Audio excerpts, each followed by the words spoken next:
Possible thunderstorms tomorrow, I hear.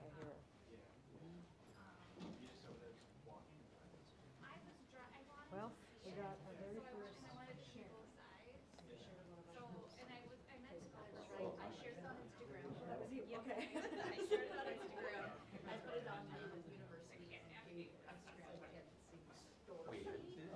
so it got like over 300 views. So I figured that would put it in more people's faces. We got our very first comment on the rabbit tracks one I did today. So, and like, we have, last I checked on, Good, how are you? on Facebook at least we have 50 some followers. I got you at least 5 on Instagram from Okay. people that I know personally. The last I looked, it was like 6, I think, yeah, about 60. And I think it jumped up to like 70 something. Because I was looking at it, because I was curious. I completely forgot to include that in my introduction. I will for the next time. Follow us on Facebook and Instagram.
Possible thunderstorms tomorrow.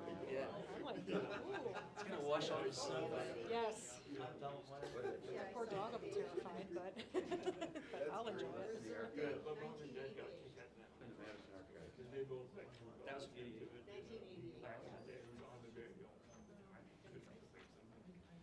I couldn't find when he stopped working for the Wilderness Society. I don't know if he was there throughout the whole decade or what. I threw it out. I thought it might have been the kind of thing where like you're kept on as in different roles, but you know there's not a very one deal or something. I'm gonna, if I get tough questions, I'm gonna refer them.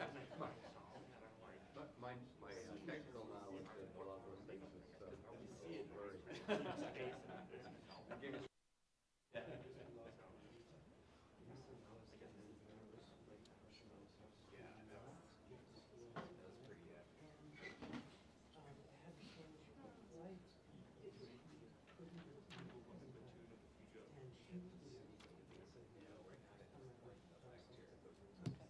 I go by my phone for the time, so Oh, sure, yeah. we're at 4:59. Things looking good? Okay.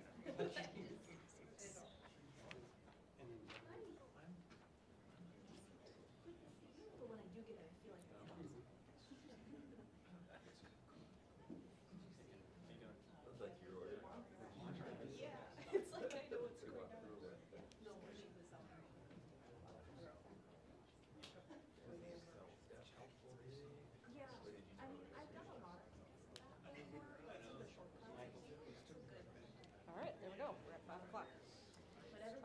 So we're going to go ahead and get started. It's 5 o'clock. And so I'd like to first of all say welcome, everybody. Thank you for joining us today. My name is Jennifer Summers. I am the Program Development Specialist with the Wisconsin Center for Wildlife. And you are here today for the third seminar in our seminar series titled Voices for Conservation in Wisconsin's History. So this is a seminar series focused on important people who have made profound impacts on conservation in Wisconsin and abroad. Today we're going to be talking about Gaylord Nelson. As some of you may or may not know, he was the founder of Earth Day, or was at least one of the founders. So that really important environmental holiday has roots right here in Wisconsin. So just going to go over some quick announcements. So this is, like I said, the third seminar in this series. We have 2 more coming up. We're taking a little break for March, but the rest of them are going to be in April, still on Thursdays, still at 5 p.m., still in this room, or on YouTube. Welcome to our YouTube audience. So next we have Dick Thiel, who will be talking about Wallace Grange and the Sandhill Wildlife Area, and Wallace Grange's contributions to the Wisconsin DNR and conservation policy in Wisconsin. So it should be a really interesting conversation, really interesting talk. And then on April 9th, we have Kurt Miney, who's coming to talk about Aldo Leopold.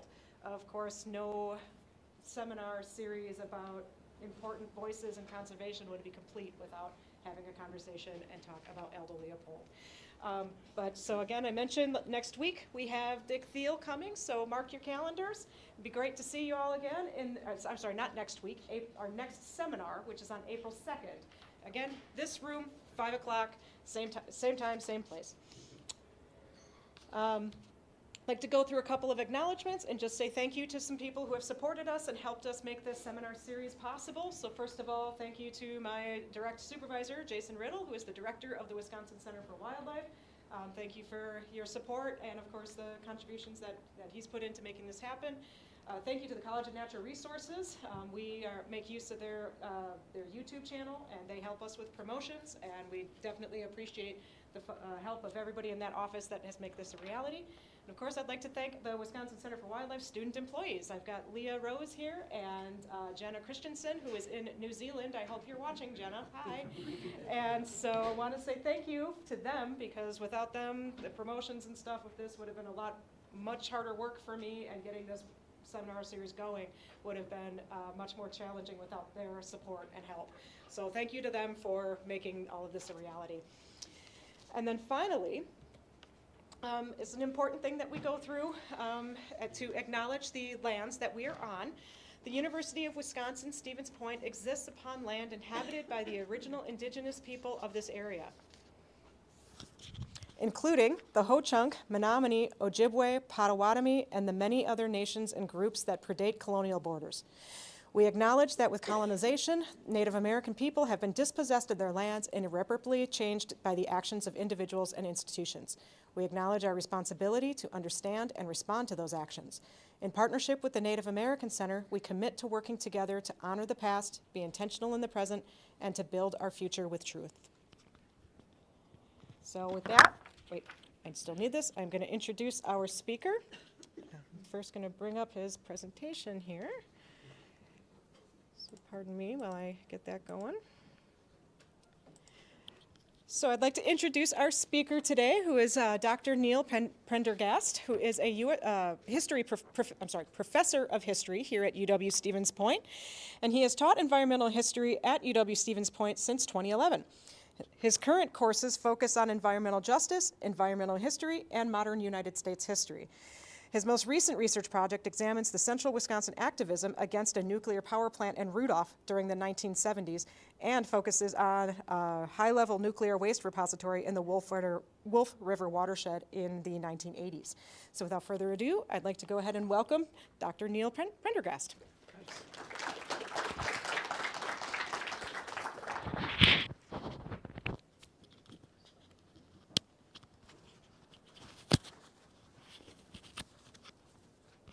I didn't practice this part.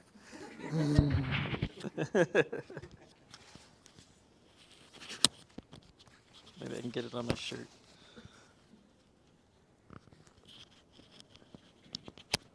Okay, there we go.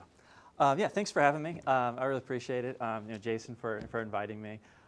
This is what you get for going to a a SPASH cross country end of the year potluck. You're in line and the line's really long, and someone asks you to do something, and you're just kind of like, man, like, if I want the desserts at the end of the line, apparently I have to say yes. But I really actually enjoyed it. It was a good opportunity for me to actually learn a little bit more about Gaylord Nelson myself. I mean, what you did is you gave me homework, which is good for me to do. I probably do not have the same sense of Gaylord Nelson that a lot of you have if you're from Wisconsin. My sense teaching environmental history at UW-SP is that my students generally come in knowing a handful of names, and Gaylord Nelson is like one of those names that they know. And I didn't grow up in Wisconsin, so I didn't really have that kind of like first sense of who he was. And of course, he shows up in all the history books, and so I kind of knew what people were talking about and so forth. But I needed the occasion to kind of do a little bit of a deeper dive for myself. So that's kind of what I got to do here. So I really appreciate that. Thanks also to the whole CNR for having me over here across campus. So what I did in kind of taking a look at things was I did my homework, and I would recommend a few different books if you're really interested in this guy. There's newer books out. Of course, he has his own biographies, but there's a really good book called The Genius of Earth Day by Adam Rome, which is a really, really great book. There's also a wonderful book by one of our colleagues over at UW-Oshkosh, James Feldman. He's got a book called A Storied Wilderness. And if you're interested in the Apostle Islands aspect of this story, which we'll get to, that's, I think, really kind of the go-to book these days for that. So a couple good ones there to take a look at. In my kind of, examination of Gaylord Nelson, I thought, yeah, obviously the Earth Day is the main show. I think that really kind of is it. And that's, what you kind of went to right away, right? It's like the Earth Day bit. Definitely that's a big part of it. But I kind of look at his career right there, and when I look at that from the perspective of U.S. history, there's like one big thing that I'd noticed like straight away just by looking at the timeline, which is like, oh, this guy had a post-war political career. And that's one real important way to kind of like understand him. In fact, I think you could say that Gaylord Nelson is a really good example of what post-war liberalism looked like. He's elected to the Wisconsin Senate in 1949. He's there for about a decade. And then he's elected to the governorship of Wisconsin, and then of course to the U.S. Senate. And throughout, he's in this moment of kind of a broad political consensus in the United States where this idea of post-war liberalism, of course, not everybody agrees with, but that is kind of where the center of politics are in those decades of the 1950s and into the 1960s, is this whole idea that the government can, in fact, address problems, especially economic problems, and it can reignite economic activity with this whole idea in mind of having like widespread kind of access to a lifestyle of abundance, essentially. And that's what really marks some of the kind of more sort of, I think, higher profile kind of post-war era programs like Lyndon Johnson's Great Society. He fits squarely within that type of sort of political template. And I think he really, to me, is so much that. And I was thinking about the other folks who end up kind of being the names that my students know.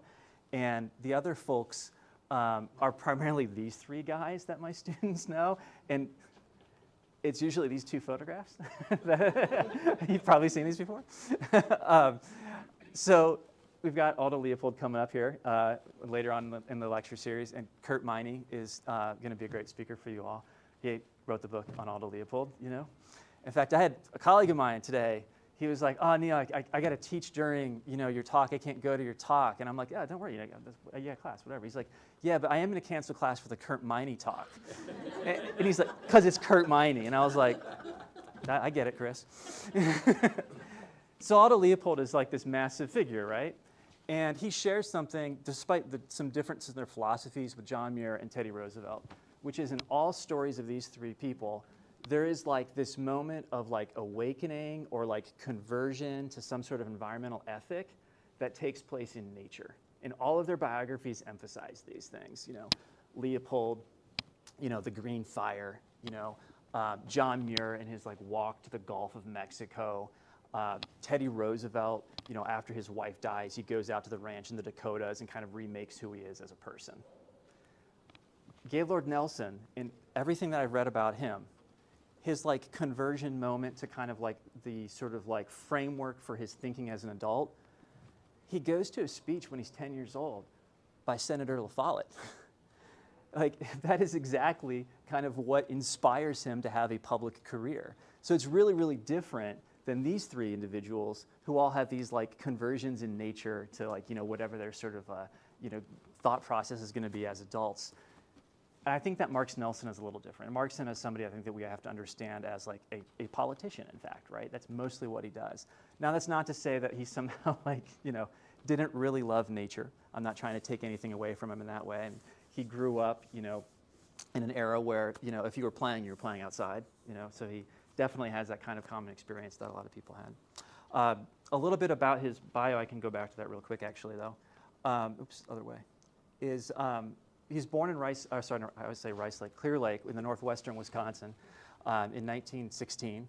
And he lives a nice long life. We can all get to, I think, 89 years old. He passed away in 2005.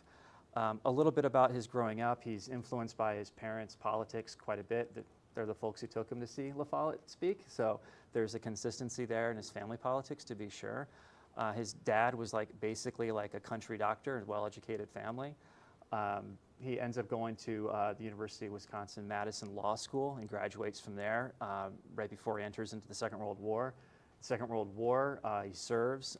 He's actually an officer in a segregated regiment, so he's with African-American soldiers. He comes back and his eyes are already on politics. You can see when he's elected in 1948, starts serving in 1949. That was a plan he'd had for a little while. So he sees himself on this kind of certain trajectory, and it really kind of, I think, is one that he fulfilled. He's a politician all the way through early 1981. He's kind of suffers defeat in 1980 election. He's going for his fourth term as U.S. Senator in 1980. And immediately after that, not being reelected, he ends up working right away for the Wilderness Society. And then his kind of career, kind of post-1980, is really one of kind of writing and giving speeches and being a prominent figure kind of in the wilderness movement in the 1980s and 1990s. So it's a long life. I hope I get that far. But it's one that has a trajectory that I think is definitely about wilderness and it's definitely about nature, but it's also about a certain style of politics. And that's kind of what I'd emphasize for all of us. So as governor, he really kind of fits this mold of kind of a sort of a post-war liberal. And this is actually from his inaugural speech. So I thought, if I can get away with a couple of long quotes, they got to be from high-profile moments. So here's a high-profile moment, right? In this right here, what he's saying is that, we have to defend our schools. We have to defend, colleges, public welfare activities, highways, all of these things that Americans, by and large, are fairly okay with spending tax dollars on in the 1950s and the 1960s. This is the era of doing things like building out the interstate highway system, for instance. This is the era of really seeing significant federal funding for schools in the United States. For those of us in this room, this is the era of building out the nation's university system, state by state. So there is this kind of big idea of, hey, we're going to spend tax dollars, and that might mean we have to give up a couple of things. And he thinks the sacrifices are not too much. I think here he says, I would say this: you spend more money on cigarettes, liquor, cosmetics, and other luxuries than the total cost of your state government. So he was really kind of trying to say, hey, look, there's some things here that we can all benefit from that will actually increase our own welfare if we're just kind of willing to pay a little bit for it. Basically suffer a small inconvenience to do it. And that's the kind of argument that liberals were making all the time in the 1950s and into the 1960s. Give up a few personal luxuries in exchange for a more creative investment in our future. And I think he's remembered best for one program in particular, which is the Outdoor Recreation Act program, ORAP. I was curious if anybody had ever heard of that, because I know you all are pretty well educated in kind of Wisconsin conservation. I don't know if that's one. I'm looking for nods, no's. It's a pretty ingenious little ploy. So here's the problem. Here's what it's supposed to solve. So he's governor, and we are building out the suburbs in the United States massively in the 1950s and 1960s. And that creates kind of two simultaneous problems. One is that those suburbs actually take up a lot of really good natural land sometimes. The bulldozer in the countryside is often the metaphor for that type of building out of the suburbs. Well, that could have been space for recreation. And then simultaneously, there's people who are going to live in those homes and have babies, and the population is growing, and all of those people want places for recreation. So we have increasing population in the state, And then we also have at the same time greater demand for camping and for boating and all these sorts of outdoor recreation activities, right as we're kind of like basically bulldozing places where we could do those things. So it's kind of a difficult position. And what he says is, well, you know, maybe what we could do here is we could go back to my inaugural speech. he's like, that was a really good one. And he proposed a 1 cent tax on cigarettes. And he said, if we have a 1 cent tax on cigarettes, then we can actually pay for a number of things that will provide us with this kind of like recreational landscape. And that's what ORAP does. So it's this 1 cent cigarette tax. I was telling my wife about this, and she was like, is that on Lucy's also, or is just the pack? And I'm like, I don't really know. She doesn't smoke, but she likes to give me a hard time. And it raised $4.5 million every year for its first 10 years of existence.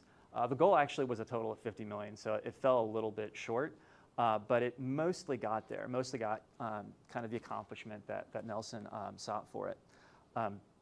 You know, like all good legislation and policies, it ought to be studied after it's been in place for a little while. And 5 years into its existence, Wisconsin set up the ORAP task force. And they, by and large, kind of approved of how the program had gone. They said, actually, this seems to be a way that, you know, Wisconsin taxpayers are comfortable paying for these sorts of amenities. And the amenities were actually like quite a lot in number, actually. Well, I should say something about the photograph.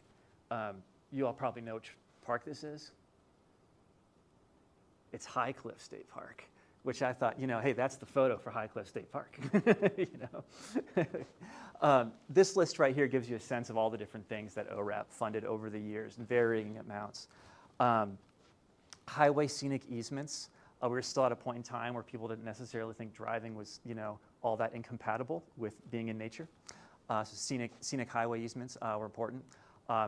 Recreational planning, which would simply mean funds for counties to come up with their own recreational plans so they can kind of, you know, spend money wisely. Tourist info centers. There's also a big emphasis on conservation work programs. This is still kind of in the echo of like the CCC, if you're familiar with that, from the 1930s. There's still a lot of Americans around when Nelson was governor who had positive memories of the CCC. And there's always been this kind of thought that like that could solve a lot of problems at once. You know, you could, you know, create places that people would want to recreate in at the same time that you're providing a job for somebody who needs it. You know, that's always been an idea that I think some people have found kind of fashionable. County forest recreation, and then the one that, as the historian in the room, I have to point it out, historic sites, you know. I'm not sure how well we did in ORAP with that, but, you know, we made it on the list anyway. So this was regarded as like a fairly successful program, and it really kind of marks him again as like this kind of like post-war liberal, someone who's like comfortable assessing taxes if it can go to a program that will have widespread kind of public benefit. And that's kind of what I would basically emphasize. The ORAP report I'm referencing here emphasizes the wide public accessibility. But that's really kind of the idea here, is that, you know, you want to create a recreational landscape that the most possible people can enjoy. And I think Nelson really understands that as a politician.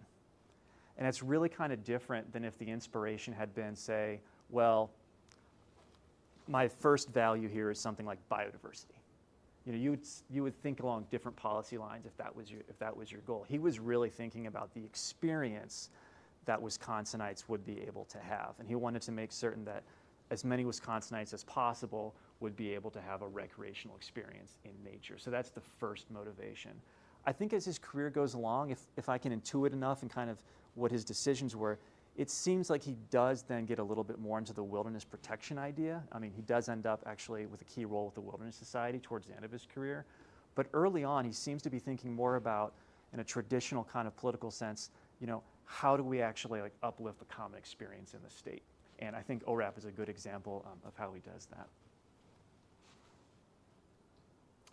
1962, he decides that he wants to, you know, maybe actually keep his political career going with a little bit maybe of a loftier role, and that's when he runs for U.S. Senate in 1962. 1962, we're in the middle of JFK's term, and so, you know, it's Camelot, you know, Lyndon Johnson's also in the White House as a vice president, and he's going to have his Great Society ideas. I think you would have to say this is kind of like the high tide of this kind of post-war liberalism. And this is the moment that, Nelson essentially enters like the national stage. He's one of the, I would say, few politicians at the time, though, who are saying much at all about the environment or about conservation. 1962 is also when Rachel Carson's Silent Spring is coming out. It's first coming out in 62 in the New Yorker, and it comes out the next year as a book. And so he's very well aware of the arguments that people like Rachel Carson are making about the interruptions to ecosystems that are created by all sorts of industrial pollution and synthetic chemicals. And he thinks he can actually kind of, really kind of rally the troops on these ideas. This, by the way, I had to include one photograph of him at UW-SP. Pretty darn close to where we're at, I would say. I was trying to, what street is this? And you got to know the old buildings, but here he is with William Hanson. And then also, I don't think I need to introduce the person in the middle, do I? Looms large. Dreyfus. And then there he is with his hands in his pockets. And they're discussing the water quality lab. This photograph's from a little bit later, it's from 1968, but it's still when he was senator. Some of the kind of people that I would associate with him and kind of on the national landscape, it would be lots of different folks, but I think these three are actually like really good for helping us to like understand who he is as a politician. And I'll start off first with Tom McCall, who's the kind of like most bombastic politician to ever come out of like rather soft-spoken Oregon. Tom McCall was the governor in an era in which Oregon decided to do a lot of conservation projects, like things like, say, like the beach bill, which made Oregon's beaches, formalize the fact that they were in fact public property for everybody to enjoy. Not all states have that. Things like, say, the bottle bill, which helped create kind of a system to kind of deal with roadside litter, and a bunch of other conservation measures too. McCall was really famous for really decrying the suburbanization of Portland. He really saw actually that the suburbs were eating up too much good farmland, and also at the same time kind of ruining places that perhaps could otherwise be used for outdoor recreation. And that's a tough thing to say actually as a politician. Because so many people are invested actually in the suburbanization of the United States in those years. And McCall kind of came out vocally, kind of in a way that, thinking along similar lines, I'd say, as Nelson did, although I think that their styles are really different in personal ways. Philip Hart is another one that I feel like if we don't know Philip Hart, we need to know Philip Hart. Philip Hart was a senator from Michigan, and he wrote the Fair Housing Act, which is really kind of an amazing accomplishment. He also did a lot of conservation stuff. He was the driving force behind the creation of Sleeping Bear Dunes National Lakeshore, and really kind of thinking along lines of trying to preserve nature for the purpose, first and foremost, of wide accessibility to outdoor recreation. Really kind of different motivation than trying to preserve nature for other purposes that also might be good to pursue, but first and foremost, he was thinking about that. And then my favorite is Stuart Udall. Stuart Udall is pictured right here. Do you all know Stuart Udall? Some nods, okay, but not too many. All right, Stuart Udall was part of like this, rather well-accomplished political family from Arizona. His brother Mo was a congressman. Stuart Udall was also a congressman himself, but he was probably most famous for being the Secretary of the Interior during the Kennedy and Johnson administration. So throughout basically the entire 1960s, Stuart Udall was the Secretary of the Interior, which means he oversaw the National Park Service and a bunch of other kind of land management agencies. The photograph right here, he's presenting Gaylord Nelson with a report about the possibility of an Apostle Islands National Lakeshore. And that's one of the major goals that Nelson had as a senator, was to get that established. I think that that's what's kind of fascinating about this system. I'll say a few more things about it actually as I move forward here with some different pictures. Is he was really, really motivated to do this. Here he is. There's Nelson. I know, I looked at this photograph and I was like, it looks like it's photoshopped. It's not AI either. Like, he's really there in 1963 with JFK.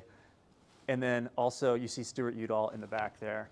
There's also, by the way, I was laughing about this. It took me forever to notice this. I was collecting my slides like yesterday.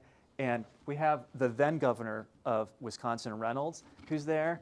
And we also like saw him earlier. And he's just kind of like creepily in my slideshow. And I don't really have anything to say about him. Yeah. I want to talk about JFK. Actually, I want to talk about how Nelson managed JFK. JFK was not at all motivated by any type of conservation or environmentalist politics. That's not what he saw himself as. Like, he saw himself as like making a mark in history by basically like trying to like win the Cold War, something like that, right? He was very into like global politics and foreign affairs. So JFK had to kind of convince him. And in 1962, Nelson's like, hey, let's go on a conservation tour. We'll go to all these places around the United States. You can talk about conservation. And they did it. And every time JFK would get up to the podium, he'd start talking about the Soviet Union. And it just didn't work, you know? And then 1963, when this photograph was taken, Nelson had convinced JFK to take a tour of the Apostle Islands because he's really trying to sell them like, hey, look, this has a national park quality to it, and we really need to preserve it in that kind of manner. And he's like, how do I convince JFK that this would be like a good place to preserve? And what he tells JFK is, well, the Apostle Islands are the absolute best place in the Midwest for sailing. And then JFK is like, oh, is that right? Because he likes to sail. So, I mean, like I said, Nelson's a politician. He's good at it, right? That's the kind of stuff that you've got to do. So the Apostle Islands were his kind of, I think, pet project in the Senate. He introduced legislation, honestly, as soon as he got to D.C. Got that as 1963, and then the Lake Shore is designated in 1970.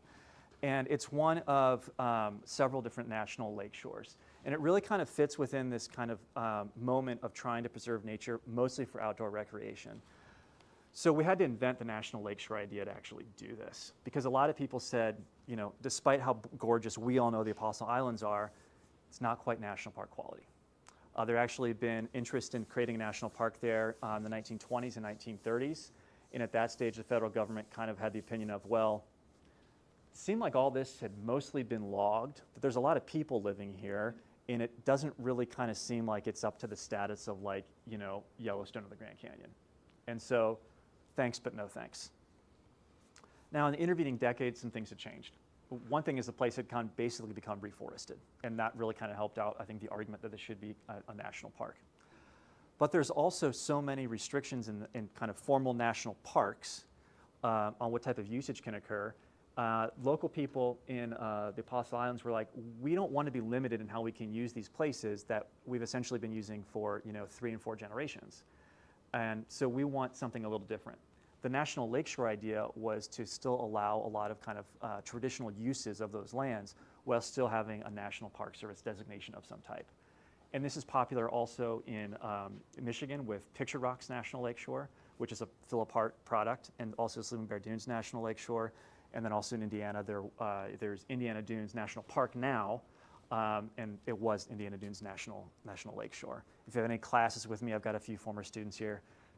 You know I make fun of Indiana Dunes National Park. I'll say that on YouTube. I've been there. It's great. Doesn't feel like a national park, but whatever. We're not talking about that today, I guess. So what he really had to do is figure out a way to kind of sell this. And he sells it in a moment where if anybody in DC is listening, what they're hearing is, oh, this is going to create more access to nature for more Americans. That Midwesterners don't really have the national parks that say everybody out, and well, we can point to Utah specifically. They've got plenty of national parks to go to, right? Several national parks in their own state. How do we get this type of high-level recreational experience to more people?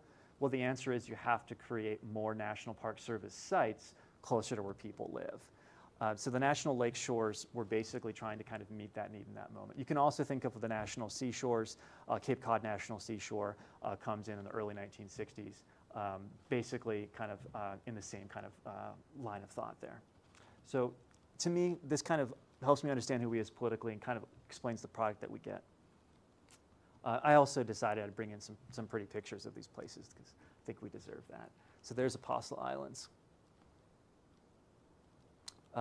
This is, of course, Picture Rocks National Lakeshore, which predates Apostle Islands a little bit, which is an incredible place. This is Sleeping Bear Dunes National Lakeshore. Don't go there, it's just for me. And then Indiana Dunes right here, yeah, which is a very carefully taken photograph. It doesn't show you anything at all about the urbanization of northwestern Indiana that's right next to it. But it's good that it's there. It's good that it's there for sure. So the big thing, of course, that we associate Gaylord Nelson with is Earth Day. Apostle Islands for sure, but nationally what he's known for is, of course, Earth Day. And there's so much to say about Earth Day. And so I'll try to kind of just offer a bit of a framework here, and I think there's be plenty of time for questions. So I would start off by kind of noting that he didn't know that it was going to be called Earth Day. Now, that comes along a little bit later on in the process. The thing that he thought of first was the phrase teach-in. And if you're familiar with a little bit of 20th century US history, then you might kind of associate teach-in with the Vietnam War and protest of the Vietnam War. And that's very much what his inspiration was. Nelson was probably more outspoken than most senators in his opposition to the Vietnam War. And so he took inspiration in what he saw young people were doing, which was to first educate themselves on what the issues were. And that was really necessary with Vietnam, because I think the thing that all us history teachers say to students is that when the Vietnam War began, most Americans didn't know where Vietnam was on a map. So there was this kind of lack of knowledge that most Americans had, and to be able to have an informed opinion on that, you got to get informed, right? And so the teach-ins were really, really important actually for kind of bringing most Americans and a lot of younger Americans up to speed on what that issue was all about. Gaylord Nelson had the idea for a teach-in about the environment after visiting the really kind of infamous oil spill in Santa Barbara in 1969. The oil spill in Santa Barbara in 1969 really kind of destroyed, a scenic area that was, really kind of tugged at the heartstrings of the country, and it became symbolic of kind of all of the ways in which sort of industrialization and our kind of reliance upon fossil fuels, et cetera, were having a detrimental effect on the environment. I always pair the oil spill in Santa Barbara with the burning of the Cuyahoga River in Cleveland as the two kind of environmental disasters in 1969 that really made Americans aware that, hey, look, something's got to change here. Nelson thought the way to get things to change was to get young people kind of organized and really kind of have almost like a groundswell of activity to get those people to then push their legislators for some type of meaningful change. He's always described kind of awkwardly as like the founder or like the leader or the organizer, and the reason that there's such an awkward kind of like description there is because he so obviously is the one who had the idea, and he's so obviously like the agent to make it happen, but he always was like, Earth Day, I think it was just kind of like organic, it's kind of happened, because he thought if he was like so identified as the leader of it, then it would be like Gaylord Nelson Day. And he didn't really want it to be that way. He wanted it to be something else. The Earth Day he didn't even come up with the term Earth Day. I think one of his, somebody in his office did, I think. One of his advisors did. But the whole idea, he always said, was like, you can't organize 20 million people. And that was the estimate of the number of people who celebrated Earth Day. They did it in a variety of different ways. I think we've got some photographs here.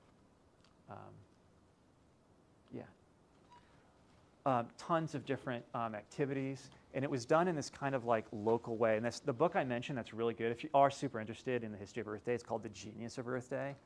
And what that book refers to as the genius is the fact that it was super, super local while also being national at the same time. So what people did on Earth Day is activities that kind of looked the same, but they did them in locally different ways. So a local school might say, hey, look, we're going to do something like this. We're going to plant trees. We're going to plant native species, though. Or, there's an area in our town that really needs to clean up. We're going to do a big like trash pickup or something like that. Or ride bikes instead of drive cars. Earth Day is probably responsible for the biggest push for bicycling in the United States ever. It's incredible, like the number of bicycles that were purchased in the 1970s. That really, really kind of try to inspire kind of alternatives to the normal way of doing things. So there's all these kind of like local activities, and yet it feels kind of like you're doing something almost at the national scale at the same time. That's kind of supposed to be sort of like the genius of it all.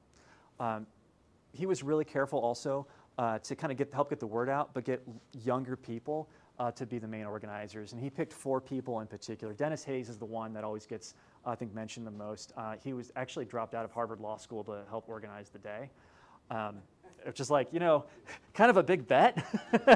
I mean, like, I didn't go to Harvard Law, but if I did, I'd probably hold tight onto that opportunity. But he saw a bigger opportunity here, I suppose.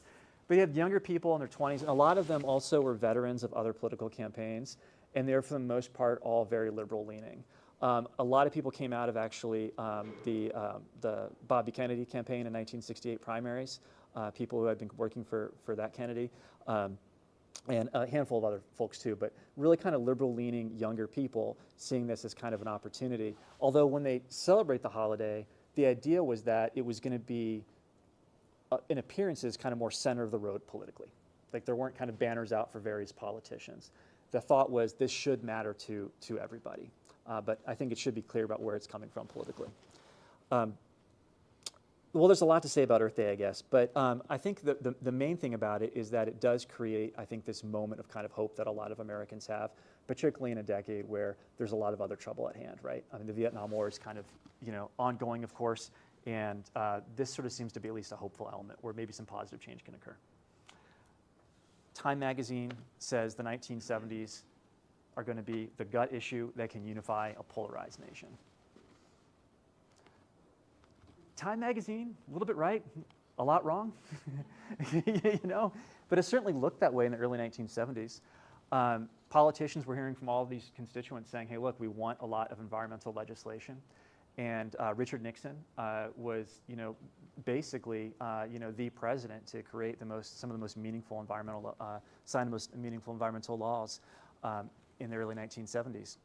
One of the things that Nixon did was he created the EPA. And he does that late in 1970. I think it's December 1970, so it's several months after Earth Day, but it's a direct reaction to what he's seeing with Earth Day. He's like, this is a way to kind of hold down the political center, is what Nixon kind of sees in his own sort of calculations. I find fascinating is that once the EPA is created, they go out and they try to figure out, okay, well, what do we have to do now? And the first thing is to survey what the problems are. And one of my favorite sources to share with students is they created this amazing set of photographs. There's, I don't know how many, but it's well into the thousands. And it was supposed to be a lot like the New Deal era photograph project that the Federal Writers Project was doing. But this photograph project is called Documerica. And I just have a few images, and the captions here come from the original photographers. I chose the Wisconsin ones. So things were just so different not so long ago, actually. Not so long ago, things were just so different, kind of the just normal practices people had with how they treated the environment.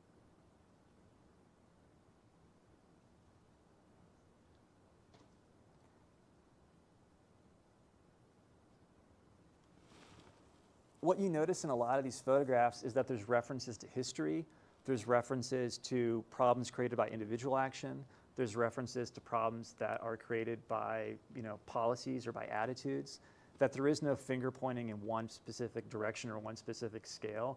It's basically like a pointing to kind of a collective responsibility that we all have to manage the environment. And of course, we want to do that for good reasons. And I think this is where kind of Nelson, I'm not in his brain, but it seems like there is kind of a shift towards thinking more and more about wilderness and more about nature kind of being protected for its own right in his thinking over the years. And at some stage, that has to happen at some stage. And I think here, you see this as, recreation, perhaps, fishing on the Wisconsin River at Merrill. But we know that we want that to be better than what we understood it was if we saw all these other photographs, right? And so there's this kind of ecological thinking, I think, that's kind of creeping into his mindset.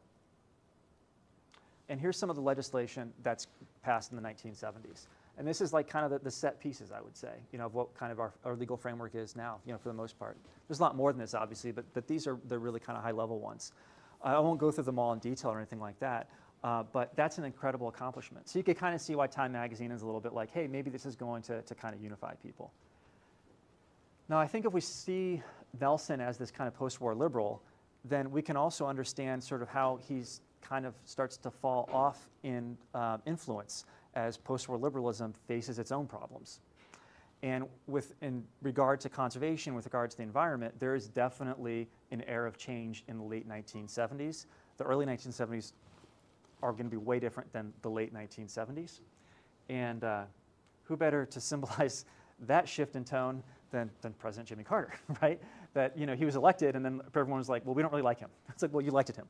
what's going on here? There's some change in tone, right? Some shift in thinking that Americans have. And here's Nelson sitting with Jimmy Carter. The big thing that I would say happens with conservation and environmental politics in the late 1970s, where that kind of like enthusiasm for passing new legislation starts to kind of like sort of slow down a little bit. It comes from a challenge mostly from, I would say, Western states. And that challenge is often called the Sagebrush Rebellion. Maybe some of you have heard that, but I'm guessing most haven't heard of that, though, as a term. So a lot of Westerners, particularly those who are making a living in some sort of extractive industry, logging, mining, but then also a lot of people who had livestock that they were grazing on public lands in the American West, they really took issue, actually, with some of Jimmy Carter's policies about grazing. And that seemed to be one of those strange kind of issues where somebody says, hey, I don't like this, and then a lot of other things gets piled onto it. A lot of other people are like, yeah, I actually don't like that either. I don't like it when the federal government does X, Y, or Z. And the Sagebrush Rebellion started to become almost kind of like a very like complex kind of set of complaints about the federal government in the American West. And of course, in the American West, the federal government manages a huge amount of land. And so the politics about land, federal land management, those very often are the politics of the American West. And it's hard for us outside of that region, I think, to really understand that. So these were very much very heartfelt issues by a lot of Westerners who were raising them. They also, though, at the same time had, I think, a lot of really influential people behind them. Some of the people included Joseph Coors, who's the owner of Coors Brewing. He's also one of the folks who founded the Heritage Foundation, which is a conservative kind of think tank and kind of policy group. And he also founded the Mountain States Legal Foundation. And the Mountain States Legal Foundation had as their head this guy named James Watt. And James Watt might ring a bell for some people. James Watt was in the Reagan administration as the Secretary of the Interior. So you have really kind of different people if you compare James Watt to Stuart Udall. I mean, they're really kind of diametrically opposed individuals in terms of what they think the proper scope of government is. Reagan chooses Watt because Reagan wants to get those Western states. And I think that that's kind of undersung. I would actually have to criticize most of my field of American historians. I think we've been a little bit slow to understand, actually, that one of the reasons why the Senate shifts in 1980, it's not all just because Ronald Reagan is handsome. Right? It's not all because people like Ronald Reagan nationally. Some of the reasons why the Senate switched from majority Democrat to majority Republican in 1980 is because those Western states were like, we want Republican senators who are going to limit the scope of government and are going to be more permissive of extractive uses on public lands in the American West. And so there's a whole bunch of Western senators who basically kind of are a big part of that kind of shift. And the leadership there includes people like Orrin Hatch from Utah, Ted Stevens from Alaska, and you have some old stalwarts like Barry Goldwater, from Arizona. But that kind of group of U.S. senators and some of the newer ones in 1980, they're kind of saying, look, we need to change this. We actually need to do things like maybe give some of this land to the states. And Reagan's like, I want to win these states. What do I have to say out there? I have to say, count me in as a rebel. So that's what he says. And Reagan had always been a little bit kind of, I think, I don't know if he's anti-environment or anti-environmentalist or exactly what his stance was, but his famous phrase about redwoods was, well, if you've seen one redwood, you've seen them all. So why do you need to save more than one? So he's not exactly like a pro-environment person. He's not actually going to, be in the mold, let's say, of a Lyndon Johnson or somebody else like that. So Reagan chooses this guy, James Watt, as Secretary of the Interior, and it kind of looks like that's going to be, pretty bad for, environmentally minded folks who are not going to be, really into the idea of giving land to Western states, federal land to the states.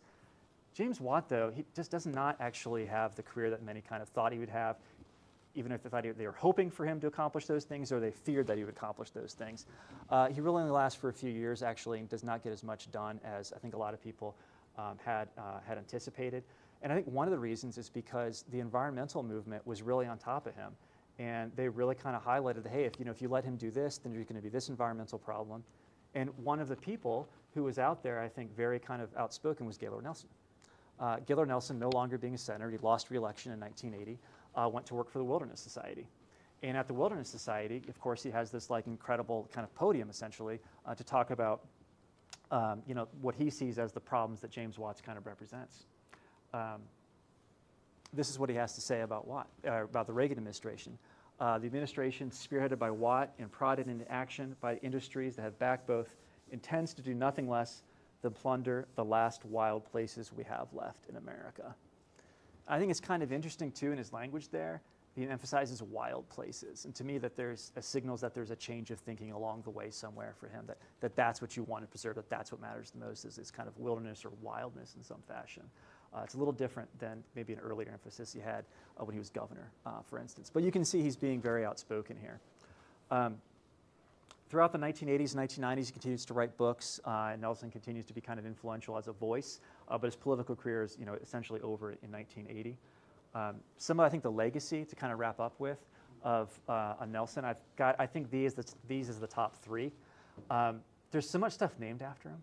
Like, there's so much stuff named after him. But these are things that he kind of did. And the bottom one is Earth Day, of course, the Apostle Islands. And then I would give him credit for the Nelson Stewardship Fund, because if you trace that backwards, you get to ORAP. You get to that 1 cent tax on cigarettes. They ended the 1 cent tax on cigarettes about 10 years into the program, and it's shifted form a lot over the years. But you can trace this stewardship fund back to ORAP, so we can give him a little credit for it, I suppose. There's so much to say about Nelson, and I'm sure you got questions, so I can just maybe finish it there. And is it okay if we do some questions and so forth? Okay, great, thanks. Yeah, great. Yeah. So go ahead and clap, Daniel. My friend Daniel was like, "Can I do it? Can I do it? Do it." And I know there's people here who probably know way more than I do too. So I mean, people have met Gaylord Nelson, and so yeah, feel free. Correct me if your question is, "Hey Neil, could you say this a little differently?" Yeah. I do have one question. I wonder what you can tell us about his stance on immigration, Yeah. and then how that squares with. What do you know about his stance on immigration? Because I've read a little bit. I wouldn't say I know everything that he said or wrote. I don't know a lot either, Yeah. except that he was, I guess, in a word, anti-immigration. Yeah. Quite a hardliner. Yeah. Maybe in his career. Yeah. And maybe others here know more about it. Yeah, I can't say specifically about him on that, because I did see that too. And I guess all I could say about it is that does seem to be something that shows up a lot in the conservation and environmental movements. Another person who was, really like a hardliner against immigration that is kind of beloved in a lot of environmental circles would be Edward Abbey, the writer of Desert Solitaire. So it shows up in among a lot of high-profile writers. And I think mostly it shows up because there's such a concern about population, particularly thinking like Paul Ehrlich and his book, The Population Bomb, which was another kind of part of like 1970s environmentalism, is concerned about using up natural resources, is of course going to be associated with simply how many people there are on planet Earth. And so you can kind of see how some conservationist environmentalists would start to be like, well, the more people there are, the more of an ask we're going to have of nature. Maybe we need fewer people here. So it shows up, but I don't know much more about his stance on it. Yeah. Yeah. You asked if other people do. Do other people know much about that position he took? Yeah. I mean, there was still a lot of opening of immigration to the United States, in the early 1960s while he was senator. So, he didn't get away with that. he didn't win that battle, I guess. Yeah, Jason. So, you said that he seemed to have a plan for politics. Seems that way, yeah. And do you think that after the war, he envisioned himself as having decades in the political arena? And if so, do you think that his strategy for environmental policy and law was one that he planned out over that course, or do you think that due to the nature of politics, it was just more opportunistic? Yeah. I think he definitely planned out a political career. One thing I could have said is that when he was at UW-Madison for law school, he was also simultaneously the head of two student groups, the Young Democrats and the Young Progressives. So you do that, right? I mean, like you kind of have an idea what you want to do next, I think. So that answers part of it, I suppose. And then it kind of was the other part of the question, like, was his approach and interest in conservation part of this political mindset? I think probably, because, you know, one of the things, especially in a state like Wisconsin, where so many people are engaged in the outdoors in some fashion, is that if you do something for the outdoors, you're going to get people across the political spectrum. I think it was probably, I don't know, but I would have to imagine, I would speculate, that he was calculating, look, if I do things like create more parks and more boat ramps and all of these things that people who are both right and left enjoy, then that's going to be a way to hold down a bit of the center. I would have to anticipate, but that's me speculating though, only, yeah. I know there's fire crew coming in here soon too, so. So far, there's no questions online. Okay. Why do you lose election? Why do you lose Senate? Did you see anything about that? Yeah, lost it to Bob Casson, and I think, you know, that's not because of these Western issues that I was referencing with the Sagebrush Rebellion. That might have been a little bit of the Reagan influence, I would kind of imagine, you know. There wasn't like a particular high-profile issue that he fumbled or anything like that in 1980, but if I had a map up here, I mean, the 1980 presidential election, I mean, it's like, it's red, you know? So I think that's just an uphill battle, I think, yeah, yeah.